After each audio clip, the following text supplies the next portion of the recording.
The Jewish Heritage Project presents The Spring of Judea and Samaria. Today you will be a witness to the rise of the ancient Hebrew civilization on the land where it first began. And now today, in 2012, for the first time, the Jewish world and beyond will meet face to face with the Jews of Judea and Samaria and hear from those that are changing the Jewish world on the so-called West Bank land. This is the land where the Jewish nation was born, and central to the promises that our fathers received from God that one day their descendants would inherit this land. It is essential that the 40 years of slander and misunderstanding against the Jews living on the land of Judea and Samaria be undone. These pioneers must have a chance to tell their side of the story so that the world, Jews and non-Jews alike, can meet these people as they really are. And now, despite most of the world being against them, they have succeeded with tremendous faith, dedication, and strength to create noble communities and a flourishing Jewish culture. This is the spring of Judea and Samaria. Shalom. I'm glad to have you at my home, and I will save some time, I hope, by presenting myself. My name is Daniela Weiss. I'm living here in Kedumim, which used to be Elon More 35 years ago. I am a member of Garin Elon More, the Garin, the group that started Jewish life, renewed Jewish life in modern time, here in Shomron, on this hill, this beautiful hill now, but when I came here with the group, it was just a bare hill. I came with my husband and my two daughters then, Yaeli and Shira, and we started in tents, we moved to shacks, we moved to trailers, no infrastructure, then moved to another kind of house, and today we live in this, thank God, beautiful house. The things that makes me the happiest in the world is that my daughters and my 17, Baruch Hashem, grandchildren continue in the way of settlement.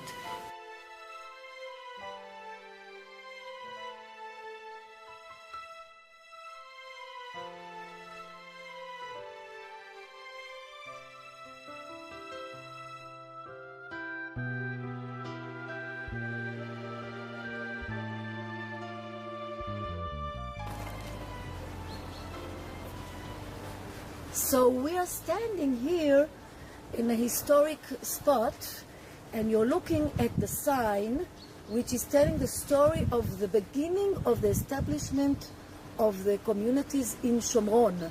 The sign is called the stage of Menachem Begin, because on this stage, after Dumim was established and he was elected, he came here to announce the legality of the communities, and that was the first place he came to visit after he was elected. So the sign is telling the story of the beginning of the communities established in Shomron. As you all know, until 1975 there was no Jewish presence in Judea and Shomron. There were only a group of people in Kiryat Arba that managed to establish a stronghold in Kiryat Arba, and then the same group, they established a group called Gush Emunim, the people, the faithful people for Eretz Israel. From all of the country, they formed a group that said we have to settle Shomron, and they tried to settle and had no permission. We came 7 times, time after time, the group of the faithful, and we tried to settle around Shechem. Between 73 and 75, 1975, 7 times people came to settle around Shechem. every time we came with equipment and children and supporters, and every time we managed to build something, and the government ordered the army to evacuate. The last time, Hanukkah 1975, thousands of Jews joined the original nuclear, the group, Garin Elon Moreh. It was called because we wanted to come to Shechem. Elon Moreh is written in Parashat Lech Lecha, the first place Avraham came, ויעבור אברהם בארץ, ויעבור עד מקום שכם, עד אלון מורה. This is why we called ourselves גרעין אלון מורה. We wanted to settle next to Shechem, and we were called גרעין אלון מורה. 1975, we ended in the railway station of Sebastia, which is north of here, north of Kdumim today. It is north of Shechem. That place is actually the original biblical city Shomron, which was the capital city of the 10 tribes, the kingdom of Israel. There are remnants there of that time of the capital city. We came there, and thousands of people came, and the government had a problem. What to do with the amount of people, the support, the people from America that supported the leadership of the Jewish people. And they said, okay, we can't resist this determination. We will let 30 people out of this group to stay in the army camp Kadum, which is beneath this community, an army camp. They will stay there, and we will decide what to do with this group. And this was actually the beginning of Kdumim. You are looking at the second attempt to establish a Shomron community. In the background is Mount Gerizim and Mount Ebal. The camp was established 2 years after Kdumim and named Elon Moreh. The camp was moved after permission was granted to establish a community at the location of the present-day community of Elon Moreh.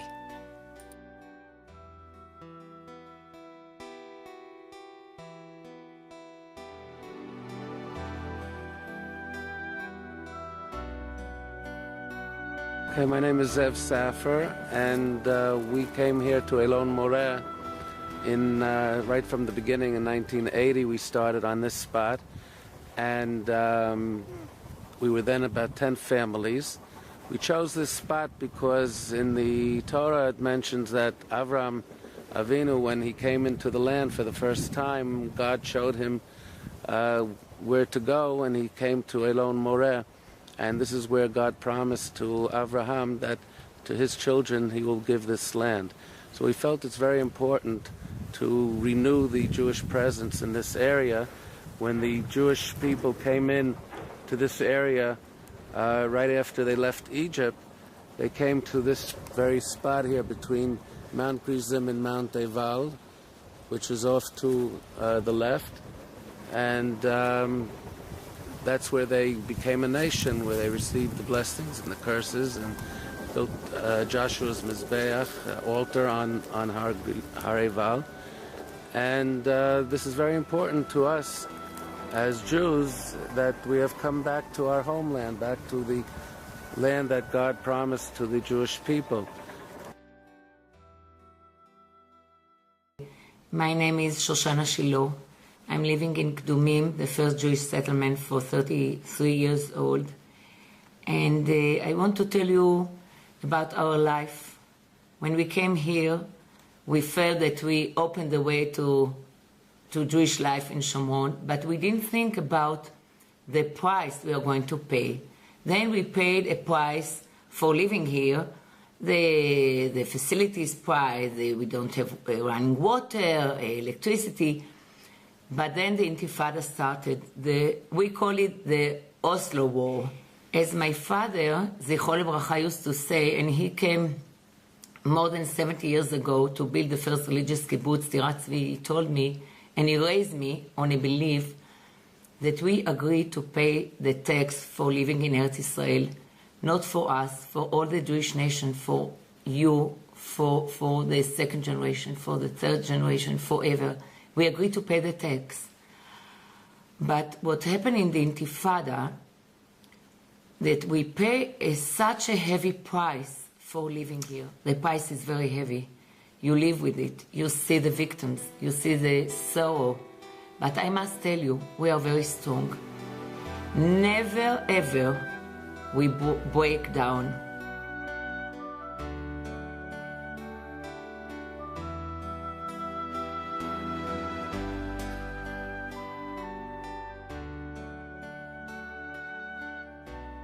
Itamar is a tremendous idealistic community with very unusual people living here. Unfortunately, we paid a very, very powerful price when we had 16 of our members of our community that were murdered in different incidents. I myself, for many years until this day, have been part of the response team. And on most of these incidents, I was on the site of most of these terrible terrorist attacks. And I want to relate to you one of those terrible days. And this is a terrible, again, tragedy.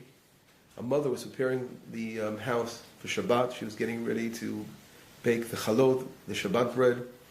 And at that moment, the terrorists walked into the house, opened fire on her with her children in her arms, killed, again, the mother, 3 children, and the head of the response team were murdered in that incident. Not to mention that her other son lost a leg, and another daughter was injured in the house. This is, again, a nightmare that one can never forget. And a lot of people mentioned to us, asked me after this terrible incident, how can you guys live here? How can you endanger your families? What are you doing here?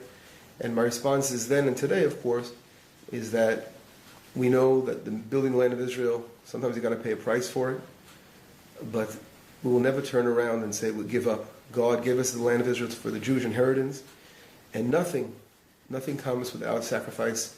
Nothing comes easy. We have to work for everything we have, but we know that we're doing the right thing. We're following the words, of course, of Hashem, the words of the Torah, and we are building the future for the Jewish nation on this area. But we continue.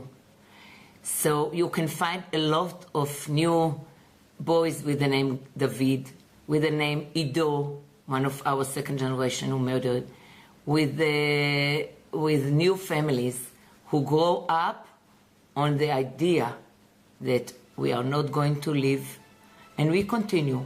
We are sad, we cry, but we continue with smile, with the belief, with the happiness, because we see the results of the price. We see our communities growing. We have new couples, new communities. And Be'ezrat Hashem, God is in charge of our life. He will take care of us. As it's written, כי לא יטוש השם עמו ונחלתו לא יעזוב. הקדוש ברוך הוא never will leave us alone, and never will leave the land of Israel alone. He's always control our life, and בעזרת השם we'll see the redemption, we see the גאולה במהרה בימינו. אמן.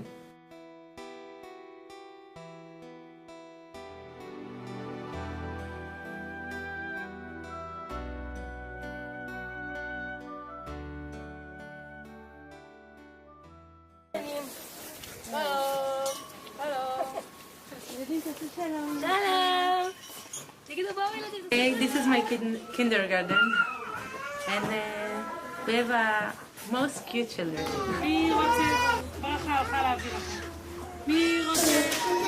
I live in Chabad Gilad. My name is Yehuda Shimon. I work in Jerusalem. I have 7 children, nice children. We come to Chabad Gilad and we build it. Now we have 28 families here.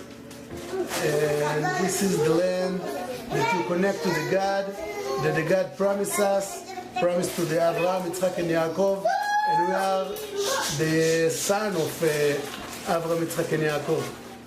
And because of this, we are here.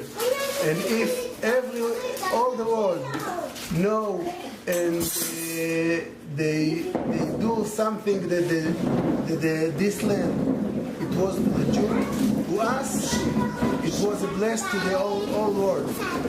Not just to the Jewish or the Arabs, it was the blessing to all world. And this is my wife, Ilana. My pretty wife. My lovely wife. Now we are She cooked to the Shabbos. in 2 hours. We have here a Shabbat, and we have a lot of visitors. We are living in Chabad Gilad, and we want to build a community that living together. We are 28 families with a lot of children, believing to build a community that we support each other, and we are helping each other with love and peace, and the revenge or the nechama is to build another house in the Chabad Gilad and to bring another children to the world, and to live here in this land.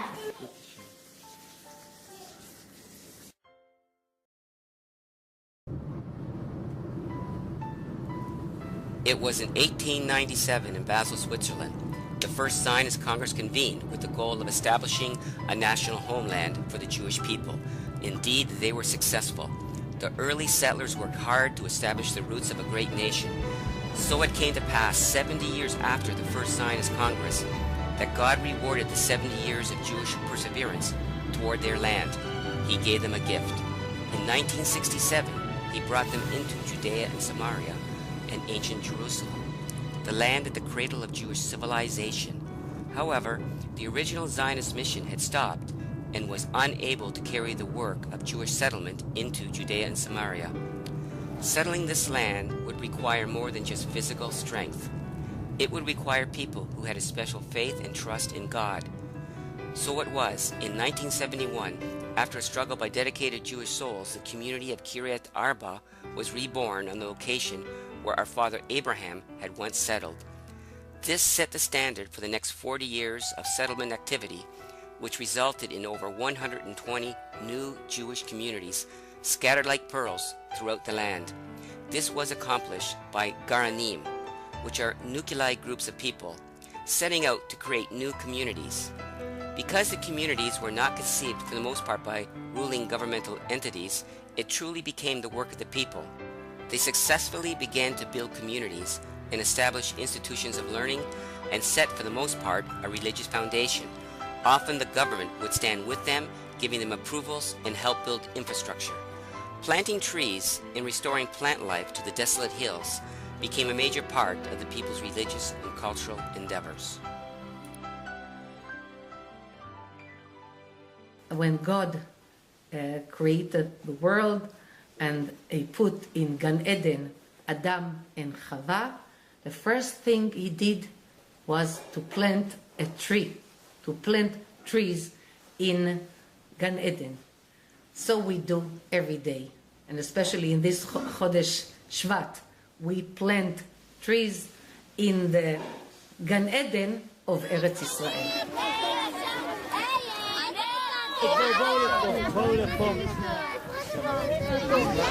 My name is Hananel. I am the mayor of Kdomim. Today is Tu B'Shvat. It's a celebrate of all Eretz Israel. And now we are planting here with our children, students in the school, trees in Har Ephraim. It is a neighborhood that we plan to build here about 400 units.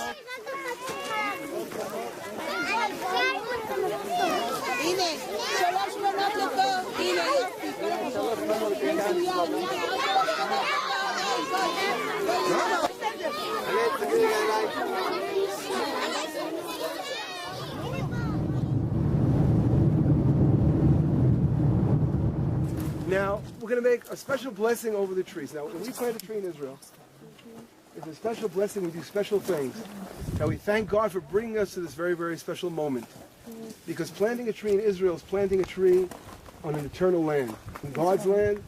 And this is a tree that will follow you soul after 120 years somewhere else. So building a tree in Israel, here in Itamar, is a gift that there's no price for it. And everyone else, gather around a pit. You got the materials. I have some knives that help you take off the roots that get stuck in the bag. we try to help you do that for you. And let's get to work.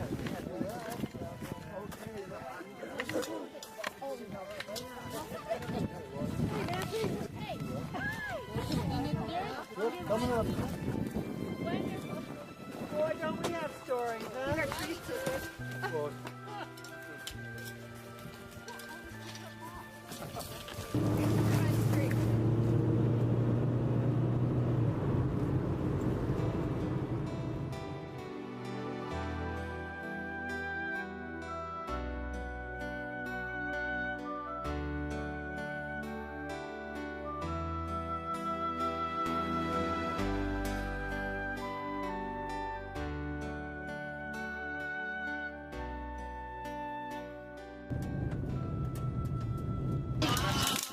Welcome to Netzer.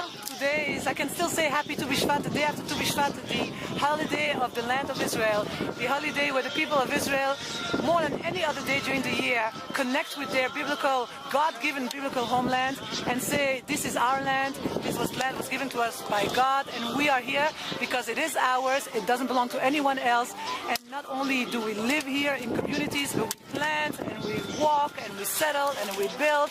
And today you came in an area where there is a struggle with our enemies, who over the past few years, funded by millions of dollars by the European Union and other anti-Semitic groups, try to take away our land. You are standing now between three different communities, Efrat, Elazar, and Alon Shvut. The empty hills in the middle belong to the state of Israel. But to our shock and horror, the Arabs started taking over, and we said, we're not going to sit by idly here. We are going to safeguard all the lands. And over the past 2 years already, we have been planting and planting and planting, thanks to the help of many people, friends of Israel, who help us financially for all the preparations here. We're talking about a tractor, we're talking about the planting, the upkeep, the water, and thanks to the help of so many people, so many volunteers, and especially the agricultural volunteers like Ori, who come from the Galil, abandon their own farm for 2 days a week and come and work with us. Thanks to them, you can film all the different plantings here, tens and tens of dunams here below with the white plastic cover. This is just one example. In a few minutes, we'll have this field, another few dunams. And we are here with Knesset member Aryeh Eldad and with the rabbi of Gush Etzion and many people from Jerusalem and from Gush Etzion and Kiryat Hebron and the whole area, stating a very simple thing. The land of Israel belongs to the people of Israel. This is our land, and nobody will take it away from us.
Today to Netzer to plant trees, to follow in the footsteps of our fathers and grandfathers in the land of Israel, fighting for the land, holding the land. I am sure that as soon as more and more Jewish people will adhere to the land of their forefathers, the land will become ours, and we will be able to fight all our enemies, to stand against all the pressures, to withdraw from our holy land, and to make the land ours, not theoretically, but also practically. Thank you very much. More evidence that the settlement movement has turned into a success story is the establishment of industries and businesses throughout Judea and Samaria, such as the Herbs of Kedem organic cosmetic factory in Carmel of South Judea, or Biscott Winery in the Binyamin region, which produces over 100,000 bottles of wine per year sold internationally. But one of the best examples is the relatively new RAL Industrial Park. The RAL Industrial Park, in just over 5 years, has attracted over 30 factories and businesses in an area zoned for 60, and as of January 2011, when this video footage was taken, there were 7,000 people employed in the park. 50% of the workers are Arabs from Judea and Samaria living in the villages around here who cannot find such modern industry in their villages besides the good working conditions and wages. More businesses are preparing to come, for not only are there financial advantages here, but the location on the highway puts the park's location just minutes away from the greater Tel Aviv area. Products from the RAL and Barkin Industrial Park, which is also located nearby, have reached international markets. Just as international powers have put great pressure to stop Jews from settling on their ancient homeland, so too many have put boycotts on products from Judea and Samaria, but have failed to stop the Jewish progression, modern advancement, and success in business on this land. The city of Ariel has become a showcase city for every Western nation, providing the best environment for a family to live in. It possesses a modern cultural setting and is now home to over 20,000 Jewish people.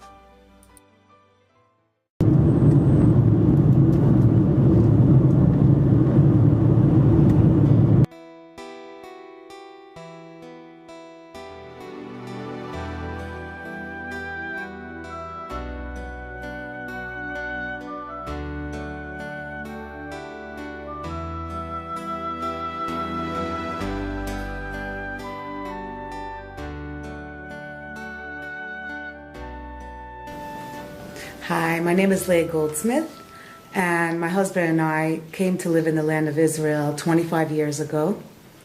We were looking to be pioneers and settle the land in its root, in its biblical and spiritual and strategic connection to the very beginning of time, and that is in the center of the land of Israel, in the actual heart of Israel. And we've been very blessed to live here. We have a lot of interesting stories to share with you, but I can tell you about a recent thing. So this was actually the first visit of United States State Department representatives coming out here, and we were very excited about it and very happy because, again, we're people, they're people, let's sit, let's talk, let's clarify things. So the next day they came up, there were about seven or eight of them, they came up in their black Jeeps, they come down the stairs into my home.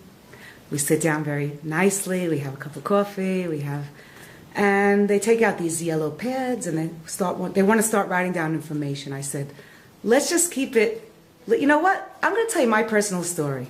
I said, could you please rise from your seats and come over to my living room window a moment? Yeah, okay.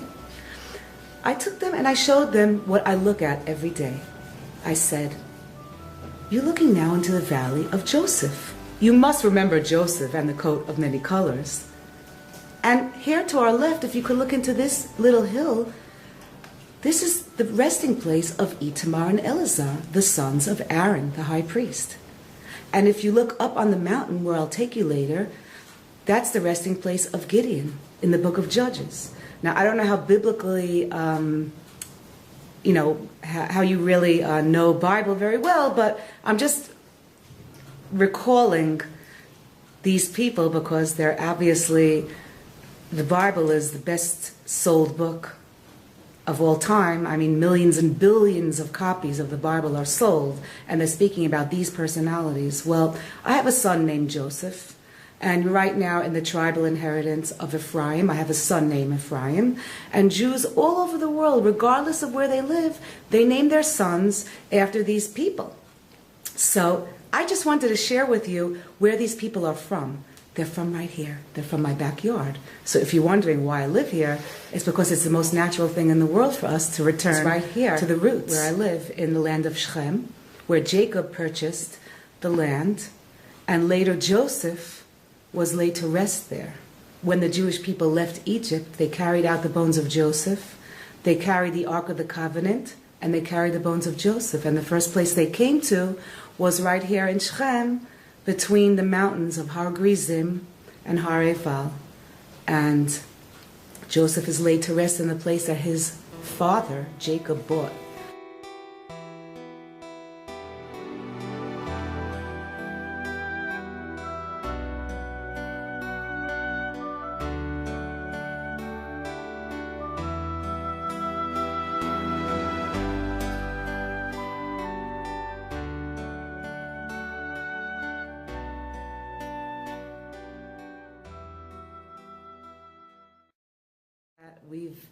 Thank God, we started out as 12 families. We've blossomed into 200.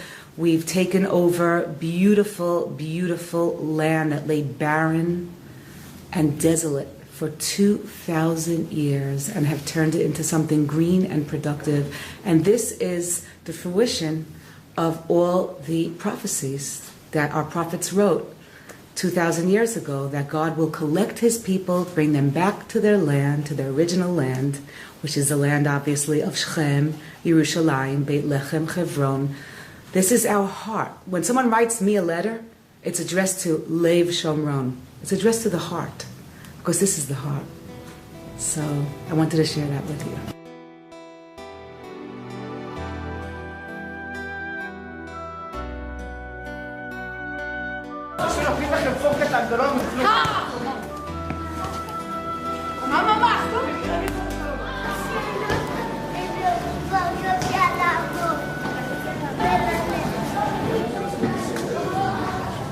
We are now in the field of Machpelah, the Sdeh Machpelah, very close to Me'arat Machpelah, the cave of Machpelah, the tombs of our fathers and mothers, forefathers and foremothers, the place that Avraham Avinu had purchased. Actually, this is the first Jewish possession in the land of Israel, in Eretz Israel. Avraham Avinu purchased the field, he buried his wife Sarah, so buried Avraham and Sarah, and Yitzchak and Rivka, and Yaakov and Leah, our forefathers and foremothers. All our history, all our identity begins here. This is the cradle of Jewish identity, of the Jewish people, fathers and mothers. Now the building, if you see this magnificent structure, this is a Jewish building. It's existing here for 2,000 years, from the time of Second Temple by Cheni. Now this is the only building in the whole world which is a public structure being used permanently 2,000 years and still complete, no brick is missing.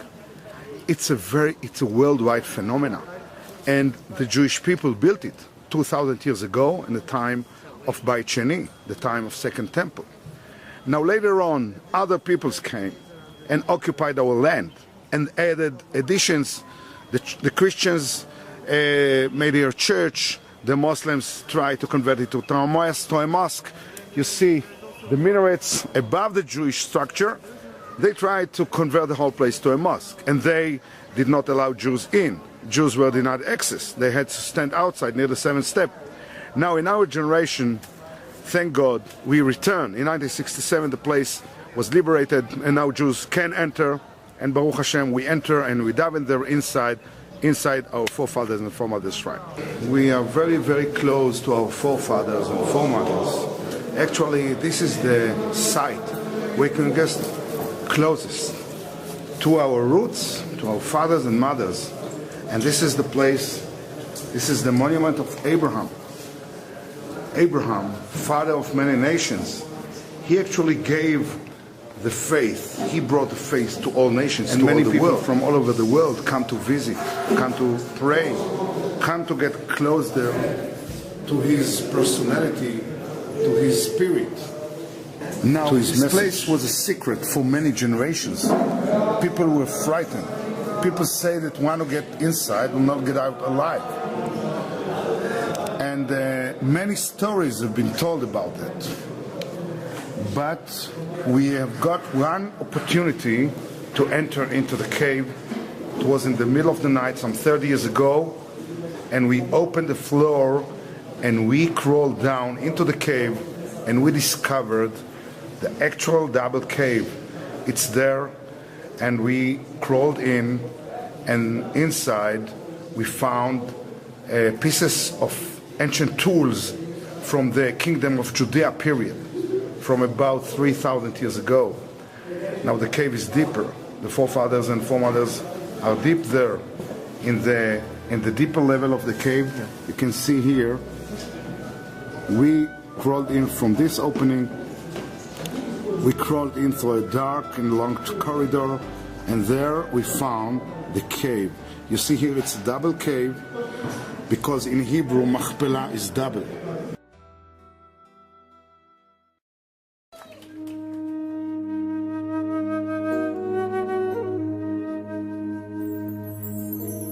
שיר למעלות, אשא עיניי אל ההרים, אוי מאין יבוא עזרי, עזרי מעם השם, עושה שמיים וארץ, אל ייתן למות רגליך, אל ינום שומרך,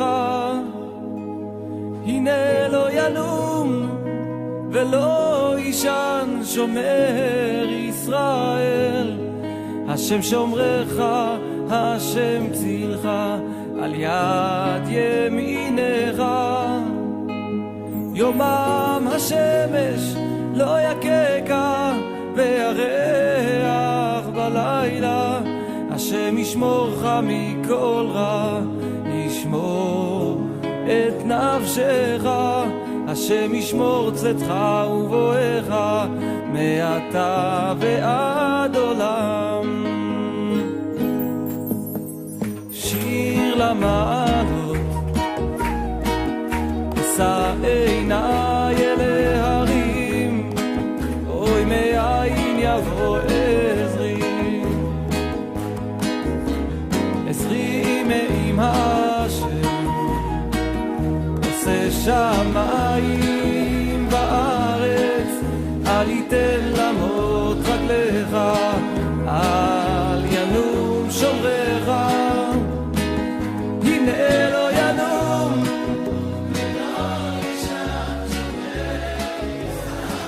Okay, we are entering the high school for girls, Ulpenat Lehava, which is a regional high school serving Kdumim, Karnei Shomron, and other communities around, Yakir, Revava, Elon Moreh. Hi, my name is Prome. I teach Bible. In this, you are in the Ulpana in Kdumim. We're a 6-year junior high and high school that serves all the girls in the settlements in the area. And today we're finishing our first semester, and we're wishing everyone a great continuation of the school year. I'm Daphna. I'm here from the beginning of this Ulpana, about 30 years ago or more. I'm teaching literature, and I used to teach also Bible. We have great girls here, very talented, all kinds of themes and subjects they are taking. And it's the end of the semester, if you can hear, there is some music, and soon somebody is going to give them, a lecture and something about the Hebrew language, because it's the year of the Hebrew this year. So we have a lot to say, and we wish everyone, everywhere, a great Hebrew year.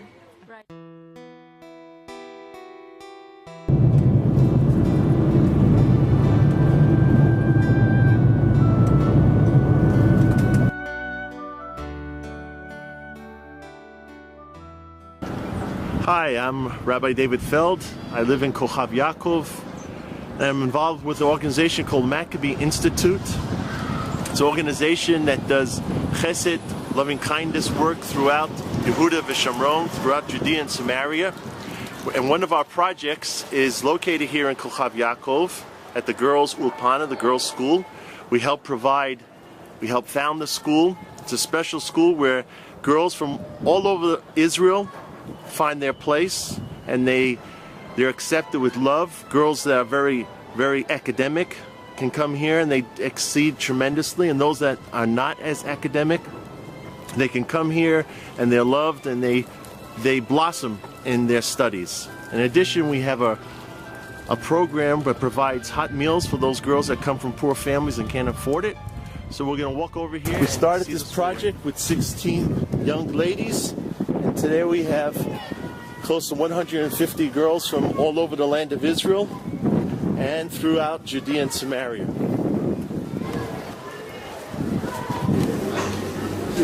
I'd like to introduce the Rabbanit, the principal of the school, Rabbanit Weitzman, Orly Weitzman. אני מנהלת את המוסד הזה, את האולפנה הזאת, ברוך השם, כבר 8 שנים. ברוך השם, סיימו אצלנו 4 מחזורים של תלמידות, שהיום משתלבות בעשייה במדינת ישראל, בעשייה ביהודה ושומרון. חלק מהן לומדות עכשיו לימודים גבוהים, חלק משרתות בשירות לאומי. אם הייתי רוצה להתמקד בדברים המיוחדים באולפנה, דבר ראשון, ברוך השם, הבנות הן בנות שרוצות להתחנך לדרך של יראת שמיים, לקדם את עצמן, לקדם משפחות, בעזרת השם, גדולות, שמחות פה ביהודה ושומרון. הבנות כשמסיימות כאן הולכות ללמוד במכללות, באוניברסיטאות, ומנסות לתרום את חלקן בקידומה של מדינת ישראל.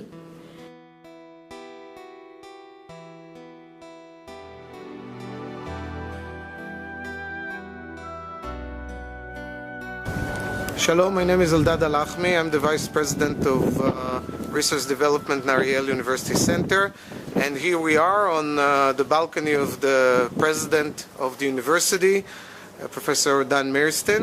From here, what we see in front of us is the campus of Ariel University Center. Ariel University Center today has close to 12,000 students. And 1,500 members of our faculty and administration. This is the fastest growing university in Israel. In Ariel University Center today are 24 departments in 4 faculties and 2 schools. We're teaching, we have departments of engineering and faculty of engineering. We have social studies and humanities. We have health sciences faculty, and we have faculty for exact sciences, and also schools of architecture. You can see this building right in front of us, which is the School of Architecture, which is one of the best in Israel. To its left you see the complex of the Faculty of Social Sciences and Humanities and Liberal Arts. Mentioned before, in what we're doing here, we have here, which is also very, very important, 9 research centers.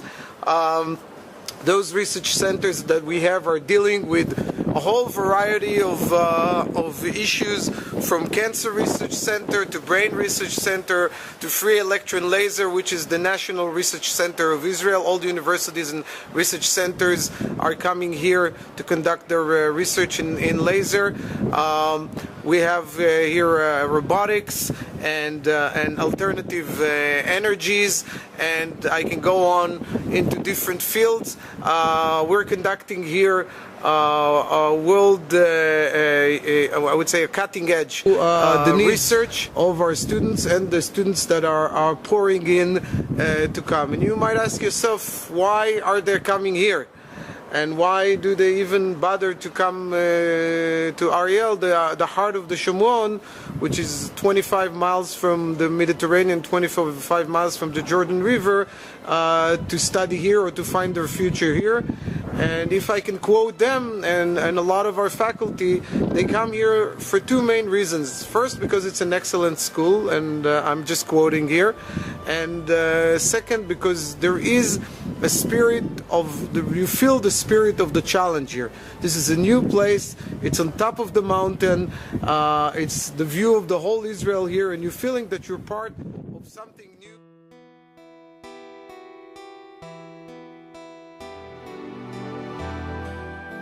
I can tell you, from my point of view as a person who in the past 40 years have been dealing just with building communities in Eretz Israel, that what I pray for every Shabbat, that my children, my own children and the children I educate will continue in our footsteps. I can tell you that I see the fruit. I even remember in this very room when my daughter Shira, whom you will meet, I hope, with her husband Shivi, when they came and said to my husband, we are going to build a new community in Eretz Israel, my husband said, what's wrong with Kedumim? A beautiful place, pioneering. We went through so many difficulties. There are so many challenges here. So my eldest daughter Yaeli was standing here next to my husband and said, Abba, Shira wants to do to you what you did to your parents, what your parents did to their parents. Your parents left Hungary when they were, after they got married, they came to Eretz Israel with nothing in their hands. Then they started in the dunes of Tel Aviv, so did my parents. And then when we had our comfortable home in Tel Aviv, we moved to the bare hills of Shomron. What your daughter Shira and her husband Shivi, with their six little children, what they want to do is to continue to walk in the footsteps of yourself, of your parents, of your grandparents, and in the footsteps of Avraham, Yitzchak, Yaakov, and all the kings, and all David and Shlomo, and all the kings, and according to the vision, to the prophecies, all the prophets. So indeed, they packed the things, they moved from the first Jewish community in Shomron into a bare hill.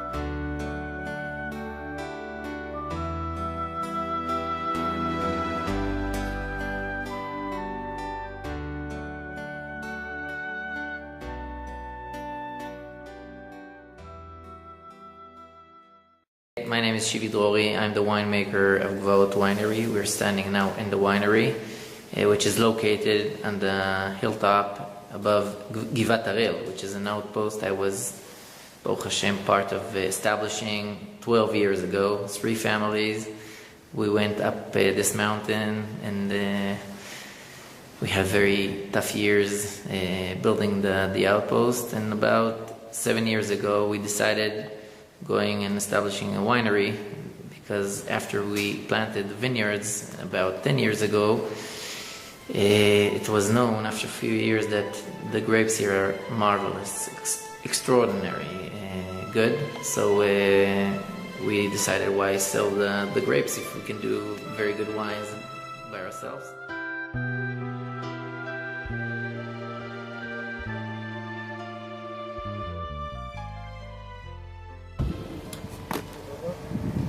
The workers are now transferring wines from barrel to barrel through the.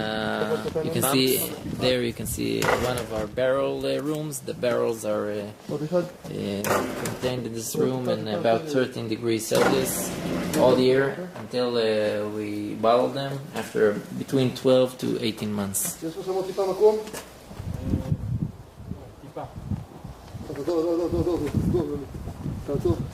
Okay, on the mountain you can see Shiloh, and you can see Tel Shiloh, where the temple was for 369 years. This was actually the center, the spiritual center of Israel.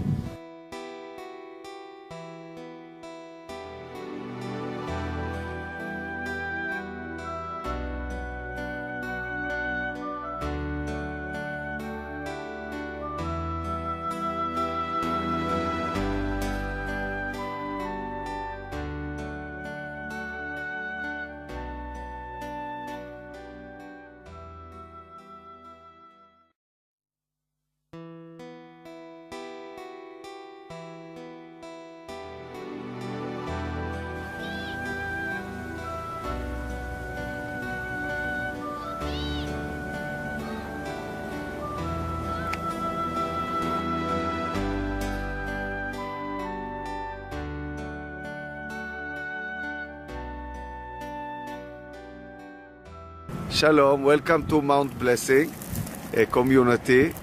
I'm a farmer in Mount Blessing community. My name is Nir Lavi.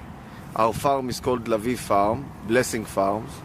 We own vineyards on Mount Blessing that we planted at the beginning in 1998, and first harvest was in 2002. What you are looking now at and seeing is an enlargement of the vineyards that Mr. Rafael Kaufman has helped us organize with people from abroad, helping us making new vineyards in the Shomron. Now you see the works of the baggers and the trucks. They are smoothing out the land. The highlands of Israel, Mount Blessing, is 870 meters above sea level. The way, like we are the fathers of the land, Abraham, Isaac, and Jacob, the same we are in walking in tradition with our ancestors and farming the land, bringing out the 7 blessed fruits of the land of Israel, the Holy Land. Grapes, of course, is one of the 7 fruits. And here it grows perfectly. We grow Merlot and Cabernet Sauvignon grapes for wine.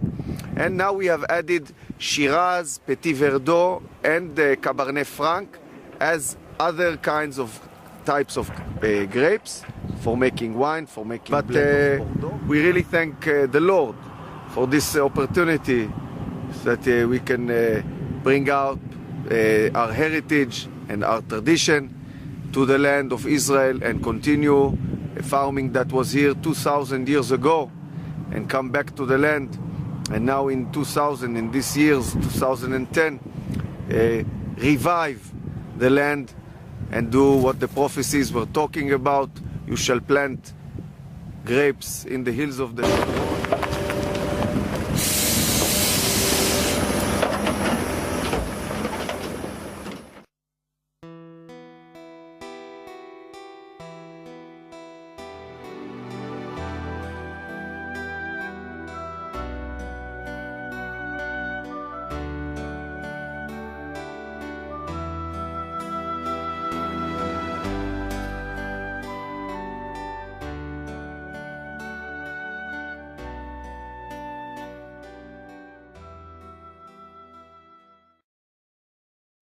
And the spring continues. Despite some heartbreaking setbacks and the continued world opposition, the truth of the matter is that living in Judea and Samaria has become a mainstream thing. God spoke to the Jewish people long ago through a prophet saying, "I will rebuild you again as at first." So now, ancient communities and locations that are read about in the Torah and the Tanakh have sprung up before us, almost without warning, and it has not been fully recognized.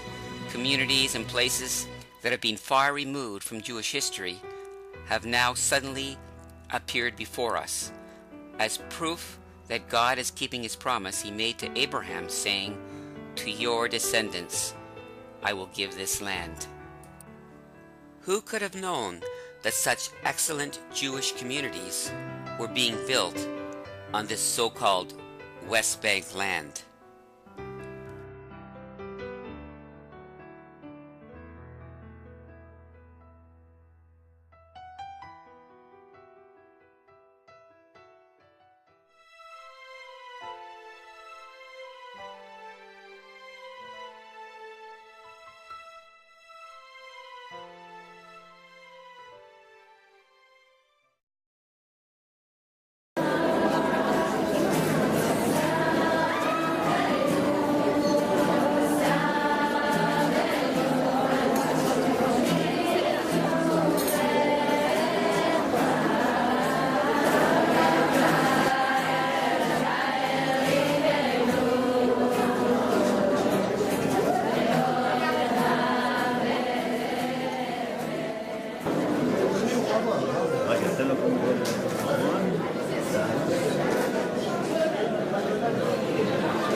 מתרגשת לי מטבעת זו, דת משה וישראל.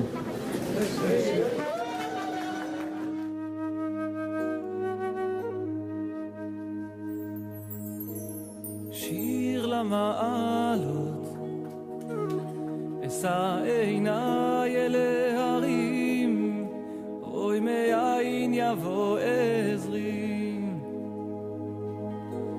עזרי מעם השם, עושה שמיים וארץ, אל יתן למות רגליך, אל ינום שומרך,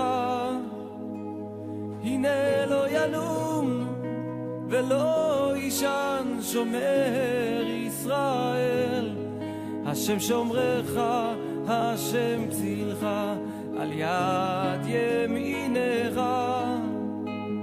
יומם השמש לא יקקה וירח בלילה, השם ישמורך מכל רע, ישמור את נפשך, השם ישמור צאתך ובואך מעתה ועד עולם. שיר למעלות, אשא עיניי אל ההרים, אוי מאין יבוא עזרי, עזרי מעם השם, עושה שמיים. I hope you come here and visit and see the beautiful people, beautiful lands, our